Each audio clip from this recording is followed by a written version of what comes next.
Hola, buenas tardes, bienvenidos de nuevo a mi canal. Bueno, pues aquí os traigo otro vídeo que ya tenía bastante ganas de hacer, la verdad, porque también tiene tela al caso y es un caso de estos, pues, muy duros y que yo creo que además lo que resulta más lamentable de todo es que todavía a día de hoy, y de hecho se le ha hecho una entrevista en un programa en particular, El Punto de Mira, y la señora con toda su pachorra y toda su calma sigue manteniendo, aunque se descubre a sí misma en preguntas posteriores, sigue manteniendo que no recuerda nada y demás de ese fatídico día y etcétera, ¿no? O sea, me parece que ya es de una jeta impresionante. Además, bueno, el tema de los rasgos físicos, como digo yo siempre, y sobre todo las falsas poses de esta señora, dejan claramente en manifiesto su personalidad y que lo que hizo fue algo totalmente planeado y vamos, sin ninguna duda, y con una motivación también muy clara. O sea que, bueno, estamos hablando concretamente de la parricida de Santomera, que nada más y nada menos que estranguló a sus hijos para vengarse, cuidado, de su marido infiel.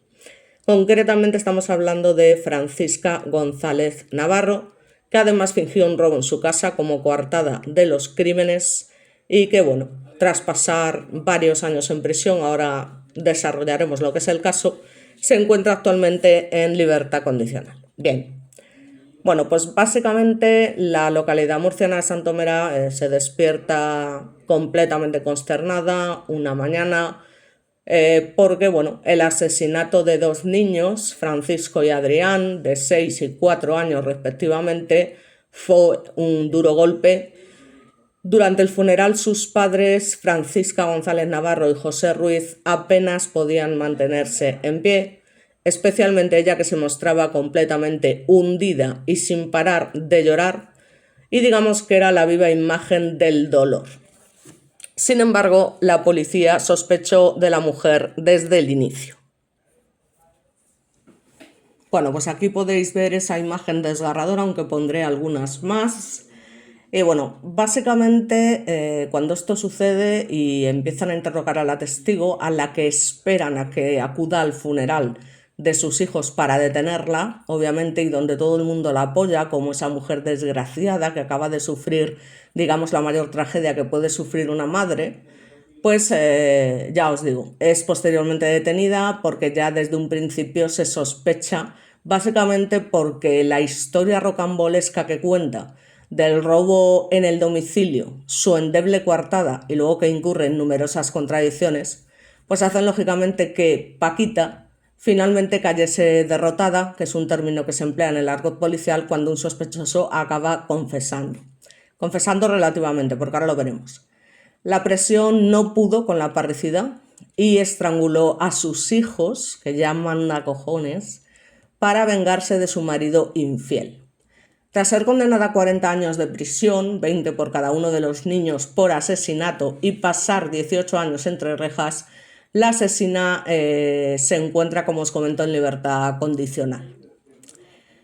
Eran cerca de las 7:30 de la mañana del 20 de enero de 2002 cuando, según ella, dos hombres ecuatorianos entraron en la casa de la familia Ruiz González, cita en la calle de Montesinos número 13A en Santomera, Murcia. Los delincuentes, en teoría, rompieron el cristal de una de las habitaciones del chalet para cometer un robo, pero durante el asalto resulta que casualmente pues mataron a dos de sus hijos pequeños. Ya me dirás tú qué lógica tiene esta historia. Ya os digo, Francisco y Adrián, lamentablemente, y bueno, aparecieron estrangulados sobre la cama. El mayor, además, José Carlos, que tenía en ese momento 14 años, también fue atacado por la espalda, pero logró zafarse. Y la madre de los niños, Paquita, se desmayó al rociarla con un spray paralizante. Bueno, esto es lo que ella cuenta, evidentemente, en su versión, en la versión que le da la Guardia Civil. Básicamente, la madre estaba ida como un zombie, según explicaron las fuentes policiales cuando se personaron en la vivienda. Acudieron tras la llamada telefónica de la mujer al grito de «me han matado a mis hijos, me han matado a mis hijos». Cuando llegaron los efectivos policiales y sanitarios, se toparon con la horrible tragedia, sin ninguna duda. Nada más y nada menos que sobre la cama yacían los cuerpos de los dos pequeños, todavía con los pijamas puestos y con evidentes signos de violencia. Presentaban magulladuras, moratones y marcas de estrangulamiento. Y por su parte la madre aún seguía medio mareada porque, según su versión, los hombres la atacaron con un aerosol paralizante y, qué casualidad, perdió el conocimiento. En fin, una historia que no tiene ni pies ni cabeza. Mientras el padre de las criaturas, José Ruiz, se apresuraba a llegar al pueblo, ya que su profesión como camionero lo tenía trabajando ese día en Francia concretamente, los servicios sociales del gobierno murciano daban apoyo psicológico a los dos supervivientes. Una vez recuperada de la crisis nerviosa, condujeron a Paquita al Instituto Anatómico Forense para realizarle un reconocimiento médico, ya que querían verificar la causa de las heridas que presentaba en ambas muñecas, además varios arañazos en la cara, y los efectos del spray paralizante, motivo por el que la mujer no pudo, en teoría, lógicamente, defender a sus hijos. Pero ¿qué pasa? Que su versión de los hechos chirriaba y, lógicamente, los investigadores empezaron a sospechar, ¿no?, de Paquita. No sirvió de nada que narrase un supuesto robo, que ya tenía todo planeado, que hubiese una ventana rota que evidentemente rompió ella misma, o que se mostrase visiblemente ida por los efectos del supuesto aerosol. Es decir, no había ninguna duda de que algo no cuadraba y, de hecho, los arañazos era una de las señales más visibles. La Guardia Civil interrogó durante 12 horas a la testigo. Sabéis que eso realmente puede resultar muy agotador y de eso se trata, de que la persona interrogada en este caso se vaya derrumbando poco a poco, porque es una presión constante, ¿no? En ese tiempo, los agentes básicamente van desmontando las teorías de la mujer, incluida la reconstrucción que hizo en la casa, y despejando incógnitas sobre lo que pasó esa noche. Ella da varias versiones, que sí, un posible ajuste de cuentas con los padres de las víctimas, un asunto de drogas y alguien del círculo cercano como primer responsable. Fueron las conjeturas que se sacaron en esas primeras horas, pero fue tras el funeral de los pequeños cuando todo se precipitó. Digamos que al salir de cuartel, la madre acudió al tanatorio para velar a sus hijos. Se mostró completamente compungida y con un sufrimiento enorme. Por la mañana se celebró el sepelio por los niños en la iglesia de la Virgen del Rosario de Santomera, a la que acudieron nada más y nada menos que 3.000 personas para arropar a la familia Ruiz González, con una Paquita descompuesta y sin parar de llorar. Sin embargo, los investigadores que observaban de cerca la escena cada vez tenían más clara la participación de la mujer en los crímenes. Además, el testimonio de algunos vecinos, confirmando que esa misma madrugada escucharon ruidos y gritos extraños, dio una nueva pista sobre la hora del supuesto robo, por no mencionar, por supuesto, que el resultado de las autopsias fue concluyente, ¿no? Entre las uñas de los niños que encontramos en estas fotografías, pobrecitos, pues encontraron piel de la madre, lo que coincidía con los arañazos que Paquita tenía en las muñecas, y ya os digo también en la cara. Ahora os pondré una foto, de ahí su vendaje. Además, uno de los miembros de Cruz Roja que acudió a la llamada de emergencias explicó que por el aspecto que presentaban los pequeños, muy pálidos y muy amarillos, esto hacía pensar que llevaban muertos más tiempo y no la media hora que alegó la madre, básicamente, ¿no? Es increíble cómo alguien puede hacer algo así. Son cosas inexplicables. Pero bueno, luego analizaremos eso con más y vamos a hacer una reconstrucción exacta del crimen. Ahora vamos a seguir. Digamos que 40 horas después de los crímenes, la Guardia Civil detuvo a Paquita por matar a sus hijos. Tenía en aquel momento 35 años y durante este nuevo interrogatorio, y esta vez como imputada, la detenida digamos que se derrumbó y confesó lo sucedido. Los estranguló, que tiene narices, con el cable de un cargador de móvil. A dos chavales de 6 y 4 años, tío. Que es que además son tus hijos, ¿qué pensarían los niños en ese momento? sea, según ella misma se delata en esa entrevista que le realizan en el programa El Punto de Mira, en el que en un principio no, yo no recuerdo nada porque iba muy drogada, porque no sé qué, pero luego manifiesta como uno de los niños le pidió que por favor parase, que no lo hiciera, etcétera, etcétera, ¿no? Pues claro, ¿qué van a hacer? O sea, los niños estarían el tiempo que tardaron, ¿no?, en darse cuenta de lo que estaba sucediendo, pues rogándole a la madre, pero no, por favor, para, en fin, etcétera, etcétera.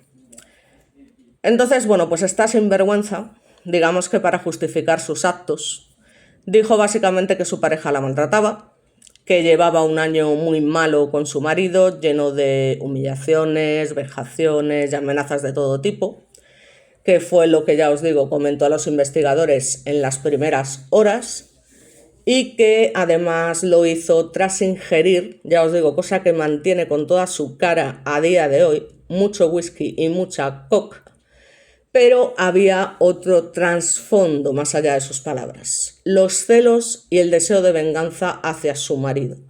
En fin, yo ya os digo, o sea, no hay motivación más ruin, o sea, nunca hay motivación para asesinar a los niños, de ningún tipo. Y mucho menos una motivación para asesinar a tus propios hijos. O sea, eso que quede claro desde el minuto número 1. O sea, es una cosa que ya os digo, que incluso con lo del crimen de La Peñona y tal, lógicamente ahí estamos hablando de una mujer que estaba perturbada, que tenía una enfermedad mental, y las personas que tienen una enfermedad mental hacen cosas que lógicamente no tienen ningún sentido, pero ya os digo, igualmente, o sea, matar a unos hijos es que es lo peor que se puede hacer. Yo creo que es el peor delito que existe en la historia, digo, hacer algo así. O sea, porque ya de por sí matar a un niño, ya os digo, para mí es lo peor que hay en el mundo, y ese tipo de personas para mí merecen también el peor castigo. Pero ya os digo que si encima son sus padres o madres los que hacen esto, es que es alucinante, vamos. O sea, es una cosa, y sobre todo por una motivación tan endeble como por celos. O sea, si te quieres vengar de tu marido, pues tío, véngate de tu marido. O sea, discute con él, pelea con él, no sé, arregla las cosas con él de la manera que te venga en gana, pero deja a tus hijos en paz, que no tienen absolutamente nada que ver en tus problemas maritales, que son personas inocentes y que no tienen la culpa de que estés perturbada, chica. O sea, es que eso es así. En fin, entonces, bueno, está claro que, perdonad, los celos y el deseo de venganza, digamos, pues fue uno de los motivos que lógicamente salió a relucir durante la toma de declaración ante el juez instructor. Lamentable. Entonces, bueno, a la entrada del Palacio de Justicia, una muchedumbre esperaba la llegada de la presunta criminal, lógicamente, que ya había pasado de sentir lástima por ella en el funeral a llamarla asesina, asesina, que es lo que le gritaron, obviamente, cuando la condujeron al interior del edificio ataviada con un trapo negro que le cubriera el rostro. Ya te digo, yo en ese momento, como el que no quiere la cosa, la dejo un poquito ahí a ver si entre la muchedumbre a ver qué pasa. En fin, durante 3 horas, y en presencia del titular del juzgado de instrucción número 5 de Murcia, la detenida ni lloró ni se desmoronó, pero parece ser que sí mostró arrepentimiento, piribí que te vi, pese a no recordar nada en relación al periodo en que mató a sus hijos, aseguró la fiscal del caso, Ángeles Caso. Fijaos aquí la pena que muestra, o sea, realmente la tía hace su papel a la perfección, ¿no? O sea, aquí con su marido y demás, que es lo que ella quiere, estar protegida y abrazadita por su marido, que está evidentemente desgarrado, y ella, ya os digo, es que lo clava, o sea, lo que es el papel lo clava, aunque hay algunas imágenes de algunos periodistas que le hicieron fotos en aquel momento en los que se ve cómo intenta cubrir de alguna manera esos arañazos que tiene en la cara, concretamente en este lado, no sé si los veis bien, pero bueno, aquí a lo mejor no se ven muy bien, y cómo mira, digamos, de reojo y está atenta a todo lo que está pasando a su alrededor. La verdad es que cuando ves esas imágenes te quedas flipando, ¿no? O sea, de la frialdad y la cara que realmente, la doble cara de esta mujer, por decirlo de alguna manera, ¿no? Entonces, bueno, básicamente, ya os digo, todo ocurrió, según ella, bajo los efectos del miedo, la coca, el whisky y las pastillas, que relató tan tranquilamente, Eso, independientemente de que haya sucedido, no hace que ninguna persona lleve a cabo un acto tan atroz, de ninguna manera. Y aparte que luego se comprobó que los efectos que tenía, que efectivamente sí consumía, era una persona que ya consumía de por sí, pero que ni mucho menos hasta el punto de no recordar semejante barbaridad. O sea, y además que es que fue todo planeado, ya os digo, o sea, es que la tía tenía pensado cómo lo iba a hacer, que iba a romper el cristal, que iba a simular un robo, dejó allí... Bueno, en fin, continuaremos después. Después de haber consumido, según ella, 5 gramos de coke y varios whiskies y varias pastillas, que los asesinó, pero que ella no quería matarlos. O sea, que tenía lagunas en la memoria. Y ya os digo, en cuanto al motivo de los asesinatos, la propia acusada señaló a su marido como el causante de todos sus males, llevándola al consumo de estupefacientes para sobrellevar su depresión. Describió literalmente que José la humillaba, que la obligaba a ir a clubs de intercambio de parejas, que se prestó por amor a su marido o por gilipollas. También habló sobre las infidelidades de su marido, que indicó me engañó durante un año, aunque ya hace tiempo que terminó esa aventura en febrero del año pasado, aunque las acusaciones graves contra su pareja no tardaron en llegar. ¿Qué vamos a esperar de una mujer de estas características, de esta índole, en fin? Dijo vivir con miedo porque su familia estaba amenazada por las actividades de tráfico de estupefacientes en las que estaba involucrado José. O sea, una mentira tras otra, como la copa de un pino, y en fin. Incluso contó un episodio, ya os digo, de lo más surrealista, en el que supuestamente un desconocido amenazó de muerte a su esposo mientras lo apuntaba en la cabeza con una pistola, y aquí fue cuando ella se compró una peluca rubia para no ser reconocida y guardó dinero por si un día tenía que salir corriendo. Bueno, no sé si adelantarme, no sé si sabéis que entre sus paranoias de las infidelidades de su marido, contrató a un taxista para seguirlo, literalmente al marido, a un polígono donde parece ser que había una especie de burdel, y para poder, digamos, disfrazarse de alguna manera, lo que hacía era ponerse una peluca rubia y llevar 9.000 euros en efectivo. Cosa que luego después llega a intentar negar en el programa hasta que el entrevistador le dice, bueno, pero es que usted siguió a su marido, contrató a un taxista y tal, y aún así decía, bueno, tal, bueno, en fin, que todavía a día de hoy es increíble que intente mentir. Bueno, ante este relato y con el marido como objetivo principal de sus tragedias, pues el concepto de venganza terminó saliendo. Bueno, aquí tengo una imagen donde se ven mejor los arañazos de la cara, que parece ser se los hizo el niño más pequeño, que fue donde se encontraron los restos de su piel. Y bueno, básicamente Paquita negó que quisiera una vendetta contra José y llegó a manifestar, pues no los maté para hacerle daño a mi marido, habría tenido más posibilidades en otras ocasiones, indicó, evidentemente, hasta que llegó la posibilidad real, o sea, la posibilidad siempre estuvo ahí, pero tú tomaste una decisión en un momento determinado, claro, lógicamente las cosas se hacen en un momento determinado, vamos a ver, es que... Lo hizo como consecuencia de un cóctel de pastillas y coke, vuelvo a repetir, porque es lo que vuelve a repetir ella constantemente, que le nubló la razón, y de ahí que pensase en simular un robo y esconder las joyas debajo de un cojín del sofá del comedor. Para afianzar dicha coartada, Paquita rompió desde fuera el cristal de la habitación con una plancha y se inventó cómo eran los delincuentes. Básicamente dije que era un ecuatoriano porque sé que trabajan en el mundo de la droga, bueno, más colombianos, en fin. Se justificó, o sea que tampoco es que tuviera mucha idea. Asimismo, la mujer negó categóricamente que planeara los asesinatos. Esta hipótesis surgió, como os comento, tras el registro de la casa, que es cuando se encuentra esa peluca de la que os he hablado anteriormente, rubia, y 9.000 euros en efectivo. O sea, si hubiese querido huir, dice ella, lo habría hecho, ¿no? Llegó a reconocer. Pero no era eso lo que quería. En cuanto al esposo, obviamente negó todas las graves imputaciones que la acusada vertió ante el juez, excepto la infidelidad. José reconoció sentirse muy culpable de lo sucedido porque pasaba muchas horas fuera de casa debido a su trabajo como camionero. El caso es que si analizamos las explicaciones, parecía que el hombre estaba hablando de un crimen pasional, sin duda, diciendo me amaba ciegamente. llegó a decir de Paquita, no es que te amara ciegamente, es que te amaba tóxicamente, que no es lo mismo. Y esa gente que es tan tóxica no sabe amar de verdad. O sea, es tan egoísta, ya os digo, que es capaz de hacer cualquier cosa. Entonces no es amar ciegamente. Pero bueno, al fin y al cabo el que iba a saber, ¿no? Digamos que dejó claro que ella jamás habría matado a sus hijos de no ser por la ingesta de alcohol y drogas. O sea, que aún encima la defendió de alguna manera. En cuanto a las acusaciones de malos tratos, José lo negó todo. Evidentemente nunca ha maltratado a mi mujer. Es posible que alguna vez irritado fuera de mí se me haya escapado la mano. En fin, cuidado, ¿eh? Explicó y añadió que en algún momento se planteó llevar a Paquita a un psiquiatra dados sus problemas.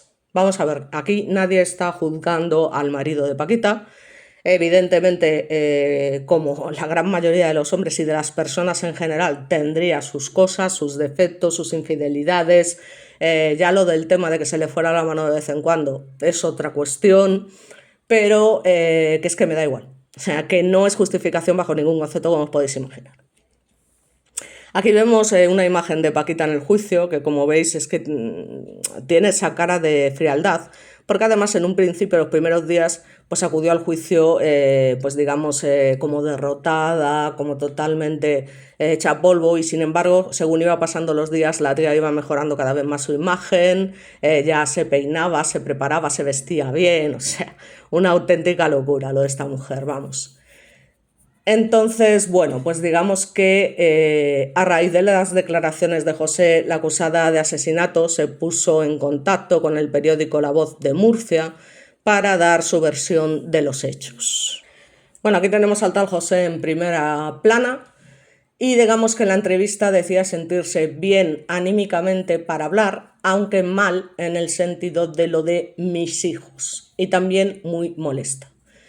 Ella manifestó: estoy un poco harta de leer cosas muy fuertes, le parecerá raro encima, en todos los medios de comunicación. Se lo dije ya el otro día a mi abogado, todos hablan y yo no tengo derechos. Peta, por supuesto que no tienes derecho. O sea, lo has perdido desde el momento en que has asesinado a tus hijos de la manera más cruel y vil que se puede hacer, tía.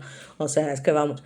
Todavía no ha asumido lo que pasó, proseguía. Son muchas las penumbras sobre esa noche, la del crimen, y no se está contando lo que sucedió realmente, porque ni yo misma sé lo que pasó. Por aquí. Además, quiso aclarar que ella no llevaba una doble vida, información que circuló tras el parricidio. Amante no hay, lo que pasa es que mi marido quiere hacer creer ahora que estoy loca para lo que he dicho de él no tenga validez, aseguró. Bueno, básicamente en el juicio contra la parricida de Santomera, que comenzó en octubre de 2003 ante la Audiencia Provincial de Murcia, y en la primera sesión ratificó su versión anterior, aludiendo que no recordaba, y esto lo hace, ya os digo, todavía a día de hoy, haber matado a sus hijos, que consumió droga y alcohol de nuevo y que en un momento dado, al ver a sus hijos inconscientes no muertos, trató de reanimarlos haciéndolos el boca a boca. Qué increíble, falsa, embustera, hipócrita, en fin, no tengo adjetivos. Entre los testimonios que se escucharon en la sala destacó el del pobre hijo mayor, José Carlos, que fue testigo de los hechos. Aquí lo tenemos a día de hoy, en la actualidad, al hijo mayor de Paquita, que bueno, no puede dudar que es hijo de su madre, desde luego, y lamentablemente, bueno, pues ya os digo, que fue testigo de los hechos. El muchacho, básicamente, que por entonces tenía 14 años, declaró que escuchó los gritos de sus hermanos diciendo: mamá, no puedo respirar, y que no entró en la habitación para ver lo que pasaba porque creyó que era una de las veces en que mi madre les pegaba, aún encima. También explicó que Paquita le mandó a por tabaco al bar después de matar a sus hermanos, como si nada, ya te digo, pero que no se fue dado que era muy temprano. De hecho, al preguntarle por mis hermanos me contestó que estaban durmiendo, ¿no? También llamó la atención la declaración de su marido, como os comento, José Ruiz, que confirmó haber pegado a su mujer 1 o 2 veces, así como haberle enviado 19 mensajes a su teléfono móvil con contenidos ofensivos y amenazantes en los días anteriores al estrangulamiento de los 2 hijos menores de la pareja. Ya os digo, o sea, el hecho de que el marido fuese un elemento que no lo pongo en ninguna duda, no justifica en absoluto lo del tema de los niños, no nos confundamos. ¿Que el marido era un sinvergüenza? Pues probablemente, como muchísimos maridos, como muchísimos hombres y también como algunas mujeres. Pero, ya os digo, es que qué carajo tiene que ver, es que siempre pagan los mismos. Repito, si tienes un problema con tu marido, tío, solucionalo con él, repito. En uno de ellos le advirtió: cuando me toques los cojones más te meto en un sanatorio. Fue lo que le dijo, entre otras cosas, el José. Una vez finalizada su declaración ante el tribunal, José afirmó que esperaba verla en la cárcel 40 años o más, y así fue. Bueno, así fue relativamente porque, como os digo, tras 18 años ya empieza a tener permisos penitenciarios. O sea que el jurado encontró culpable de 2 asesinatos a Francisca González Navarro, menos mal, asfixió a sus hijos con el cable del cargador del móvil que tiene tela. En el veredicto se confirmó que se trataba de un plan concebido con anterioridad, no tengáis ninguna duda, y que pese a que la procesada se drogaba desde hace varios años atrás, esto por supuesto que no afectó a su conciencia ni a su voluntad. Está clarísimo, porque la tía llega a decir: no, es que cuando tomas coke, o sea, en la entrevista, yo de verdad que alucino, ¿no? Pierdes el sentido. O sea, vamos a ver, yo conozco a mucha gente que se mete de eso y en absoluto, o sea, lo que haces es entrar en una especie de estado de euforia, pues ya te digo, aquí en plan flipándolo totalmente y demás, pero la coke precisamente no tiene esos efectos de dejarte como por ejemplo la heroína. O sea, no, digamos que en un principio te salta, lógicamente también depende de con qué la mezcles, de la cantidad que te hayas tomado, pero afectarte hasta el punto de tener tal paranoia que asesines a tus propios hijos y que luego, según ella, no, es que yo no veía la cara de mis hijos, veía la cara de mi marido. Venga, hombre, cuéntame otra. En fin. Además que en el juicio la tía se comportó de una manera siempre altiva, prepotente, no dejaba hablar al fiscal. El juez tuvo que llamarle varias veces la atención porque no hacía más que contestar y ponerse chula, digamos, que es increíble. Y digamos que, bueno, en los informes periciales presentados descartaron que sufriese, ya os digo, algún tipo de trastorno psicológico, lo cual es obvio para alguien que planea, rompe el cristal, deja el supuesto spray en la escena, eh, cuenta que se ha quedado, que ha perdido el conocimiento y demás, bueno, en fin, o de conducta, y solo apuntaron que sufrió lo que se conoce como síndrome de Medea. No sé si conocéis la obra, muy gran obra de Medea de Eurípides. Bueno, yo voy a ver, yo estudié griego también, y entonces fui a ver la obra en su día, muy buena, y además en selectividad precisamente me cayó un fragmento de Medea para traducir en el examen de griego, y bueno, os la recomiendo. Está muy bien, ¿eh? O sea, es un libro que, bueno, a ver, diréis, Medea, me voy a leer yo, flipas. Pero bueno, es muy interesante. Es decir, básicamente Medea trata pues, de una mujer que mata a sus hijos como venganza hacia sus padres, y a día de hoy se conoce como síndrome de Medea precisamente a las mujeres que hacen este tipo, que cometen este tipo de actos tan ruines, ¿no? Por tanto, no hay razones de justicia y equidad para proponer el indulto, ni faltaría más, de la condenada. Y finalmente el juez, ya os digo, le impone a Paquita las 2 penas de 20 años de prisión por cada uno de los niños, ¿no?, que suman el total de 40 años que habíamos hablado.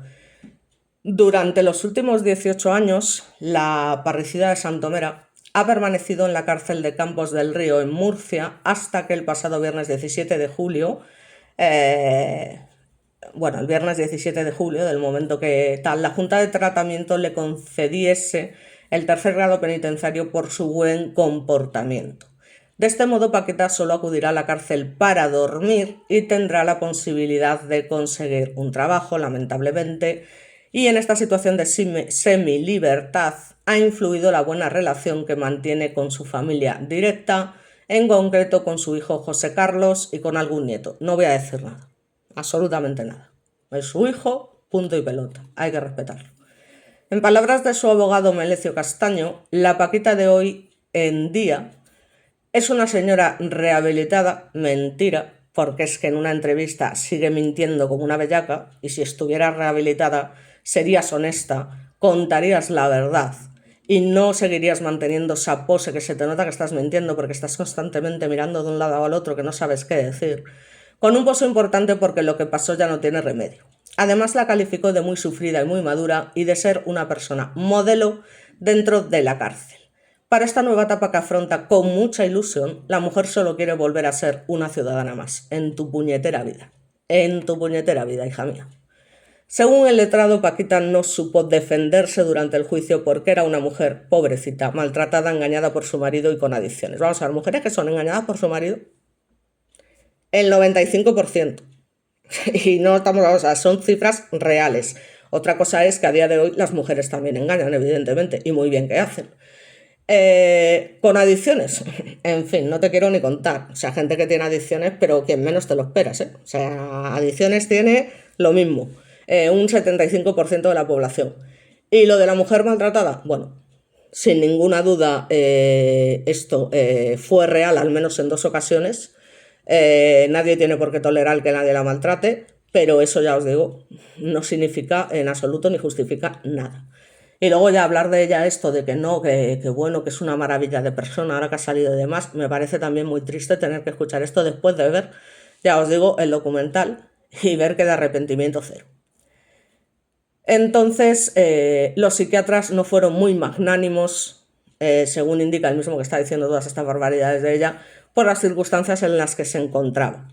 Hubo poca piedad, nos ha fastidiado, por parte del jurado, forenses, jueces y por ella misma. Pues evidentemente por los expertos que son los que saben del tema. O sea, punto y pelota. Evidentemente, ¿cómo va a haber piedad con una persona así? Bastante piedad que a los 18 años le dieran la libertad condicional, no me jodas. Por el momento, ya os digo, la parricida de Santomera está en la calle y está en busca activa de empleo. Pero bueno, eso no es exactamente así porque también se ha sabido que cuando estaba ejerciendo su libertad condicional, pues llegó a consumir sustancias, por lo que se le suspendió, digamos, ese tercer grado y bueno, pues también se la penalizó por ello, porque evidentemente si estás en libertad condicional y aún encima sigues manteniendo ciertos comportamientos, pues es obvio que vas a perder ciertas ventajas. Vamos a ver un poco de cómo se define esta persona ya misma, ¿no? Porque creo que es bastante importante tenerlo en cuenta y ver un poco de qué va, ¿no? De qué va la mujer. Bueno, esta es una de las pocas imágenes así más actuales que tenemos de la señora en cuestión. Y básicamente, cuando le preguntan bueno, que por qué ha pasado de parecer una madre desgarrada a parecer arregladita, bien peinada, maquillada, bien vestida y tal, de un día para otro en sus sesiones de juicio, pues ella básicamente dice que en prisión también se vive, que tienen peluquería y, bueno, ya os digo, joder. Obtuvo el tercer grado, ya os digo, concretamente en 2020, pero como os comentaba, las instituciones penitenciarias se lo revocaron porque mintió, ¿vale? Aunque sigue disfrutando de permisos y, bueno, uno de los últimos había sido unas navidades. Y ella, pues dice de sí misma: aunque exteriormente tenga una apariencia física, bien porque estoy en peluquería en prisión, porque en prisión, gracias a Dios, también se vive, también comemos, tenemos peluquería, nos arreglamos unas a otras. No lo entiendo esto porque normalmente las presas a este tipo de personas las dilapidan de alguna forma. Mi pena está por dentro. No es una pena para 2 meses, mi pena es eterna, es para toda la vida, ya lo veo. Así se expresaba Paquita, la parricida Santomera, en su turno de palabra en la última sesión del juicio que se siguió contra ella por asesinar a sus 2 hijos pequeños en su casa del citado municipio de La Huerta de Murcia.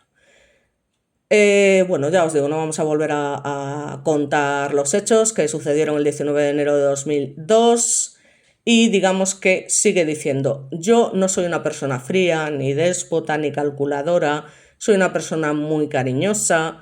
En prisión creo que soy la persona que más está dando ahí, una egocéntrica de narices, en lo que hace constantemente hincapié, digamos, entonces a las personas que tenían como cometido emitir su veredicto respecto a lo del tercer grado y demás. Y el alegato de Paquita fue lo último que escuchó el jurado en un proceso que concluyó, ya os digo, con la condena correspondiente. El primer permiso directo se lo dieron en 2016 y desde entonces pudo disfrutar de algunas, entre comillas, salidas, que en fin, del penal de Campos del Río el cual abandonaba definitivamente en verano de 2020 en el coche de su abogado tras obtener, como os comento, el tercer grado. Me encuentro un poco devastada, dijo, declaraba ante los periodistas que aguardaban para verla.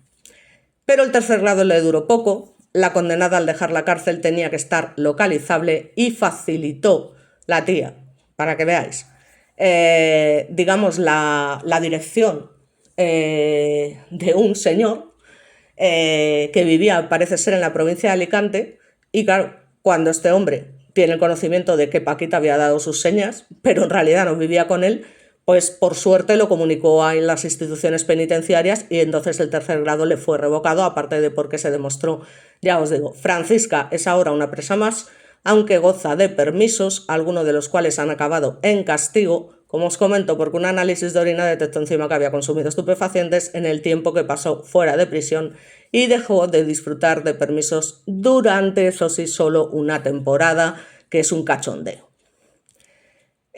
Paquita es la protagonista, sin ninguna duda, de uno de los crímenes más horrendos de la escena de la criminología española, junto también al asesino de la katana, al de los holandeses, por ejemplo, que bueno, yo creo que el de la katana es tan ya conocido y repetitivo que no sé si lo llegaré a tratar en el canal. El de los holandeses sí. Que más impacto, digamos, ha producido en lo que es la región de Murcia en los últimos años. El doble asesinato fue en enero de 2002 y a ella la arrestaron, como sabéis, tras las exequias, ¿no?, de los pequeños, cuando es mandada a prisión provisional hasta el juicio en octubre de 2003. Entonces, bueno, básicamente, según... vamos a ver un poco la cronología de los hechos, ¿vale? O sea, realmente cómo sucedieron los hechos después de ver todas las barbaridades que dice en el juicio, en las, digamos, en todas las manifestaciones que hace ante las autoridades, en plan, me cobijé en la coca y empecé a tomarla a las 5 de la tarde, que hubo el intruso en su casa, los ecuatorianos con guantes de látex, no haber recordado la muerte de sus hijos, que los intentó reanimar, que les hizo la respiración boca a boca, que fue amenazada, humillada, que no había matado porque lleva de un ángel siempre detrás, que no había denunciado a su marido por temor a él, por lo que le pudiera hacer a ella o a sus hijos, que digamos, que su marido era de muy buen espíritu, de buen corazón, pero que con ella no era así, que él venía de una relación mala, que era proxeneta,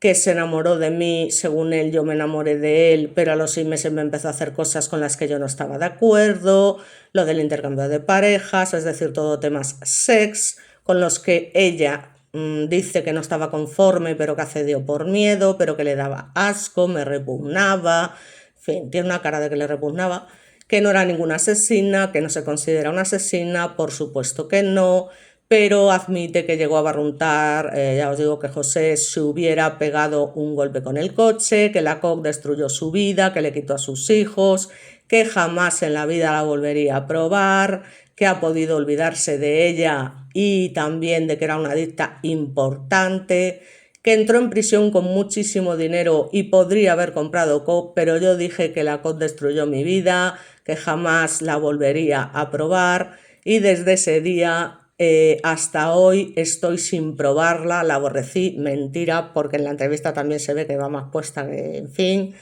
Reiteró que no se acordaba, ya os digo, esto lo dice constantemente, que no se acuerda. Sin embargo, según le van haciendo preguntas, luego dice no, porque claro, mi hijo me decía que no sé qué. O sea, va entrando en contradicciones constantemente.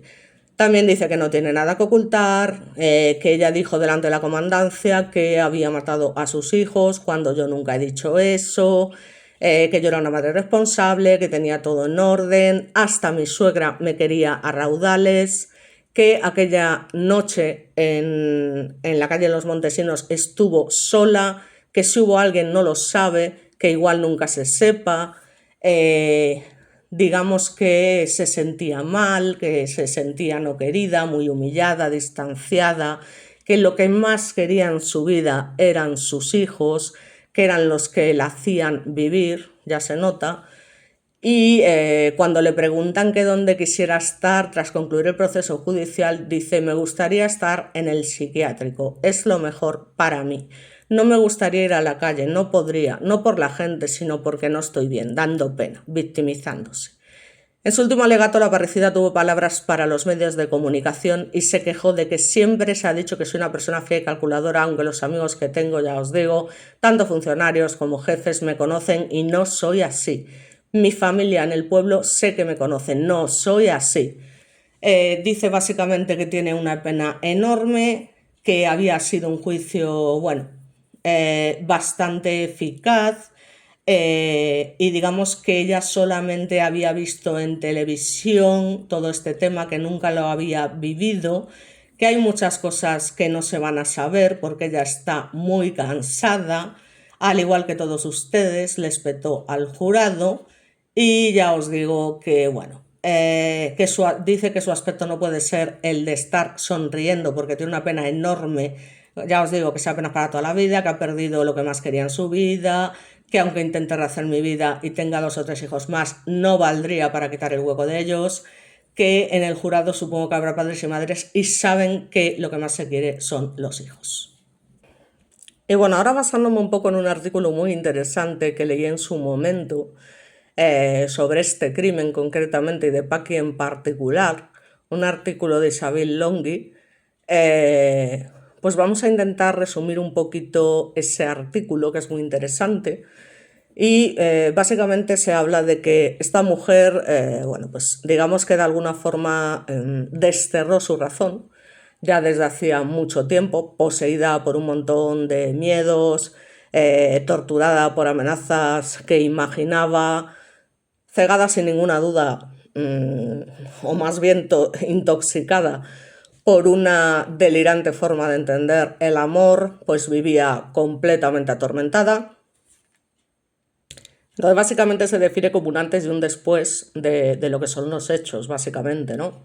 Digamos que hasta lo que es el crimen como tal, el juicio ya de alguna manera estaba viciado, cosa que, bueno, me parece ser que nadie sospechaba hasta que fue demasiado tarde.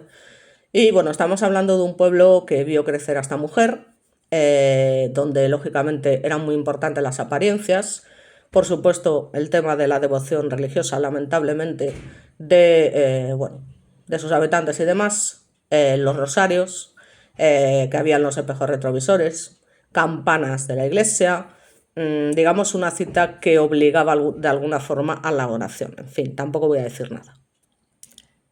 Entonces, bueno, como os podéis imaginar, y en resumen, lógicamente el tipo de imagen que da esta gente pues es básicamente pues, de una mujer trabajadora que se preocupa de su casa, de su familia, por lo tanto no va a suscitar nunca ningún comentario respecto a su decencia de alguna manera, en un lugar donde lógicamente, bueno, pues digamos que el único destino de alguna manera para ellas es hablar en las cafeterías, en cada sobremesa, donde están, digamos, pues dispuestas a contar pues sus intimidades ajenas con todo lujo de detalles.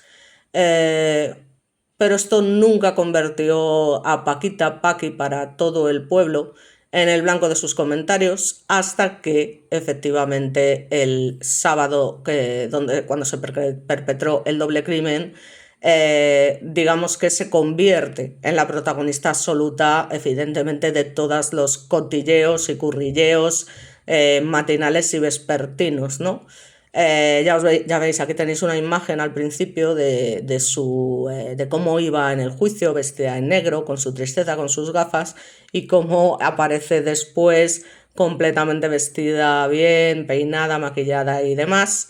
Digamos que sin ninguna duda desde ese momento pues cada página, informativos y demás van descubriendo pues nuevos detalles de la personalidad de su en principio conocida vecina y sobre todo de sus últimas 24 horas de normalidad, que van a ser en resumen una prueba de su doble vida, que es lo que realmente sufría en su casa, asfixiada por unos celos obsesivos tóxicos, como digo yo, y hasta el día que amanece, el peor día sin duda en la casa de los Ruiz González. Bueno, aquí la vemos en una de las imágenes del programa en cuestión. ¿vale? En el punto de mira, donde ya os digo que sigue declarando una mentira tras otra. Y vamos a reconstruir, según este artículo, básicamente qué fue lo que pasó ese día en concreto, ¿no? Ya os digo, en principio, bueno, estamos a las 7 de la mañana. En principio esta mujer pues era una mujer de costumbres.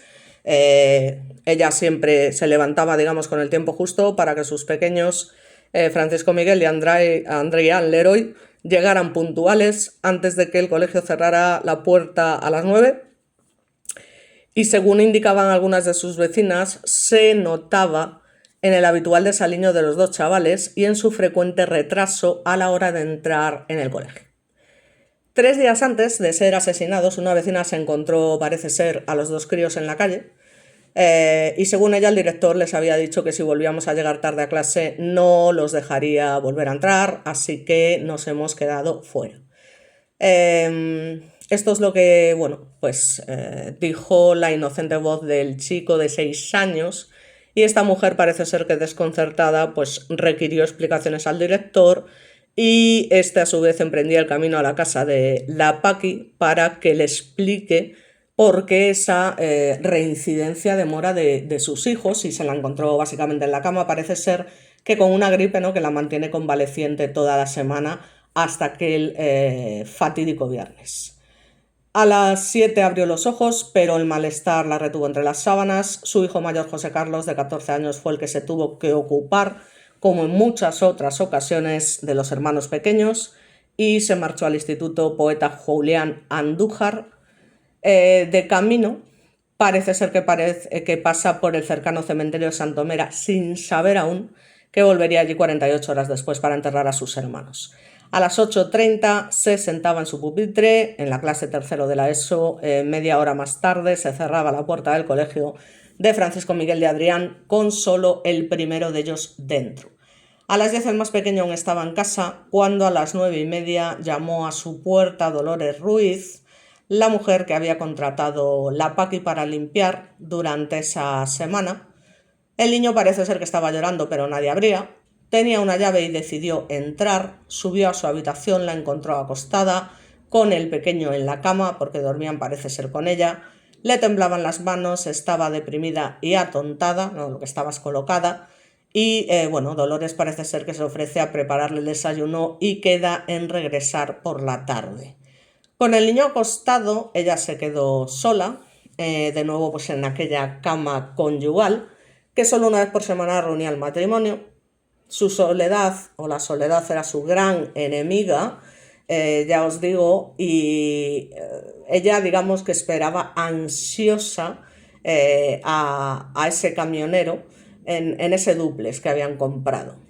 Ellos se conocieron cuando tenía poco más de 18 años, donde ya era una coqueta jovencita, a la que le rondaba un extranjero de cara y pelo colorados que tenía mucho dinero, según recordó su madre, pero a ella no le gustaba porque desde el principio le gustó Pepe, como llamaban a su marido, y que cuando Paquita se proponía algo no había nada que le impidiera conseguirlo. Así que nada, 2 años después la hija de Fina, la madre, Fina Navarro, se quedó embarazada y pese a las, en fin, profundas creencias religiosas de la familia, pues optó por una boda civil, que no tiene nada que ver evidentemente con la ceremonia que celebró por todo lo alto años después, o 9 años después, en el 96, para recibir en teoría la bendición divina. Al mismo tiempo que se casaba, el mayor de sus hijos tomaba la comunión y era bautizado el recién nacido Francisco Miguel. Tiempos felices, pero bueno, ya hacía un año que Paquita no soportaba las ausencias de su marido, intentaba ocupar su ocio fuera, entre cafés, comidas, su gran pasión, la compra de ropa, complementos y lencería cara. De hecho, lo recuerdan muy bien en la tienda a la que acudía habitualmente, que nunca miraba el precio, que siempre pedía lo más sexy, desde bragas a camisones, que, bueno, ella siempre decía que eran para, evidentemente, gustar a su marido. Era lo que ella decía. A la una, bueno, pues digamos que a ella no le gustaba quedarse en casa, siempre se arreglaba mucho para salir, con ese montón de ropa que tenía, también bolsos y zapatos muy caros que enseñaba orgullosa y presumía cuando iba al bar. Esto todos lo testifican, lógicamente. Parece ser que nunca se le ve tragar nada de alcohol, ni siquiera cerveza incluso, y aquella víspera fatídica, con esa resaca de gripe, no pudo resistirse a salir. Se vistió, recogió a su hijo Francisco Miguel en el colegio a la 1 y junto con Adrián Leroy se acercó a Casa Juan para comer en la barra. Y a pesar de sus conocidas dotes culinarias, ya que había sido cocinera, era una habitual por la mañana y al mediodía, o sea que literalmente pasaba de hacer de comer y demás en su casa, ¿no? La dueña del local, con la que también se entrevistaron, comentó que desde hacía 15 días se la veía bastante más nerviosa, incluso un poco agresiva, y cada vez que le sonaba el móvil, bueno, pues salía rápidamente para afuera para que no se la escuchara. Tenía poco apetito, parece ser que comía muy poco, que dejó de comer cuando de pequeña su hermano menor parece que empezó a llamarla gorda, según comenta su madre. Pidió básicamente 2 raciones de arroz con pollo y el empeño de su hijo menor era ver básicamente los dibujos animados, que hizo que degustaran los manjares que habían pedido en la intimidad de su hogar, y ahí es donde se iniciaba la trágica pesadilla. A las 5 los niños todavía tuvieron una oportunidad más de jugar al aire libre. Su hermano José Carlos los acompañó como siempre al parque y mamá comenzaba a prepararse unas rayas de coc a la hora de la merienda, una y otra más. Así hasta nifar nada menos que, según se dice, 5 gramos. Paquita, la mujer que a los ojos ajenos ni bebía y mucho menos consumía drogas, regó el polvo blanco con varias copas de whisky y con este cóctel en el cuerpo se aferró al inseparable móvil, habló con su asistenta, que indicó, me llamó 4 veces y me insistió en que tenía que ir a limpiar temprano a la mañana siguiente, que me iba a contar unas cosas importantes. Fijaos que ya aquí ya se está dilucidando todo lo que tiene planeado. Así que aquí el delirio arrancó, como os comento. Que empezó a decirle unas cosas muy raras, que le dijo que le dijera que se había equivocado del número, que lo dijese fuerte para que lo oyese su marido, pero yo sabía que su marido no estaba. En fin, José Ruiz, como siempre, pues estaba al volante de su camión, nada más y nada menos que en Francia, dándole vueltas también a su cabeza, y entre mensaje y mensaje que recibía cada pocos minutos de su obsesiva y toxiquísima mujer, pues ella misma se lo contaba luego a la Guardia Civil. Estuvimos toda la tarde intercambiando mensajes obscenos e insultantes. En fin. A las 8 no era la primera vez que las comunicaciones del matrimonio se subían de tono. Digamos que las conclusiones sobran aquí, ¿no? Después de saber que él llegó a obligar a Paquita a pasar moneda falsa, parece ser, a acudir a clubs de intercambio de parejas para demostrarle, dice ella, su amor, aguantar que tuviera un amante durante un año, a someterse a humillaciones a la mano que se le iba, dice él, cuando perdía los nervios, y esto ocurría en los momentos en los que Paqui cuestionaba su fidelidad y su amor. Como ella manifiesta, me reventaba, aunque yo sé que me amaba ciegamente, con locura, reconoce José Ruiz. Tanto que hasta en 4 ocasiones, como os comento, su mujer llegó a contratar los servicios de un taxista para espiar a su marido. Seguía su rastro en los locales de reunión de camioneros y una vez le sugirió al conductor simular una relación sex si veían a Pepe para darle celos. O sea, es que, en fin, es muy fuerte, ¿no?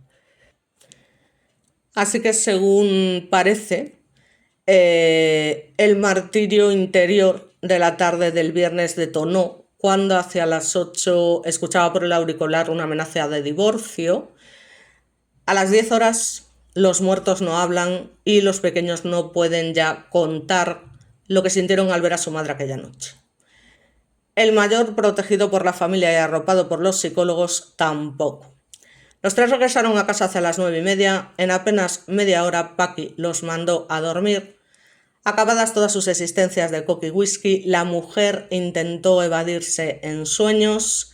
A medianoche necesitó la ayuda de 2 pastillas de dormidor que le había quitado a su hermana María Luisa, porque no era la primera vez, digamos, de la familia en sufrir, o no era la primera que sufría un desequilibrio mental, parece ser, ya que la mayor de los hijos de los González, de 43, padecía un trastorno bipolar desde que la abandonó el marido, y la otra hermana, de 38, acumulaba varias bajas laborales por depresión. Ya me dirás, yo soy bipolar, conozco a muchísima gente con depresión y a nadie se le ocurre hacer semejante barbaridad. O sea, en fin. Bueno, esta es una imagen que se ve bastante mal de la familia de Paqui cuando eran pequeños. Ya se ve al menos que el niño que está con sus padres pues no está bien, ¿no? Pero bueno, es que me da igual, quiero decir. Una vez que se toma estas pastillas para dormir, que ya se habla del desequilibrio mental, de las bajas por depresión, etc., etc., bueno, pues se acurruca en la cama con un cuchillo escondido bajo el colchón, porque luego esa es otra, lo del cuchillo, y la homicida se deja arrastrar en los brazos de Morfeo.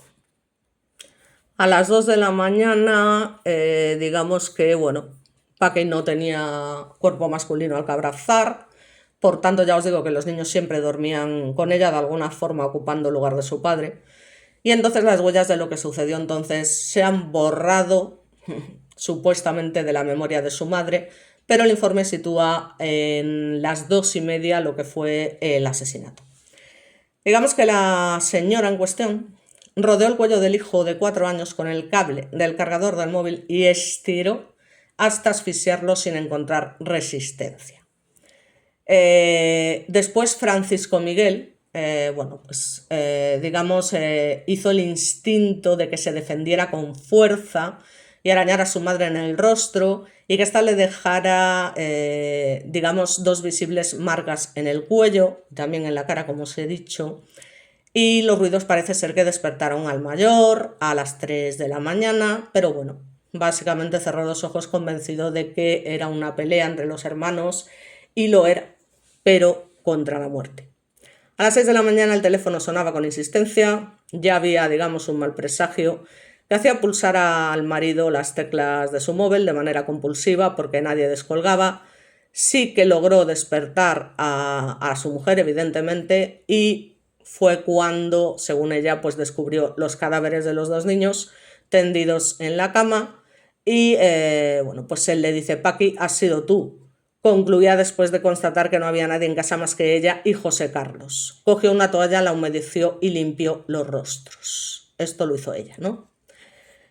Era tan retorcida la imaginación de esta mujer que se dispuso a trabajar, ideó, como os comento, una coartada falsa para huir de la justicia, revolvió todo en la habitación, escondió, como os comento, sus joyas, rompió con la plancha de cristal para simular un robo, inventó la descripción de los ladrones, ya os digo, con cara de ecuatorianos, y que ya con todo bien meditado despertó al único superviviente, que era su hijo mayor, al que le dice: los niños no se mueven. Alertó al chaval después de poner a prueba la credibilidad de la versión del ladrón fantasma. A las 7 de la mañana José Carlos corrió cuanto pudo a la casa de sus tíos, que era la más cercana, llamó al teléfono de emergencias, que ponía fin a 24 largas y dramáticas horas, y a partir de aquí es cuando se comienza a revelar la verdadera personalidad de Paqui, fría y calculadora, y capaz de aguantar 14 horas de interrogatorios sin pestañear, de no arrojar una sola lágrima durante el velatorio de sus hijos, de preocuparse de comprarle ropa de luto a su marido al loro, interesándose además por las rebajas, y de encargar corones de flores para el entierro. Al amanecer de ese sábado, la única que despertaba en paz era Fina, la abuela.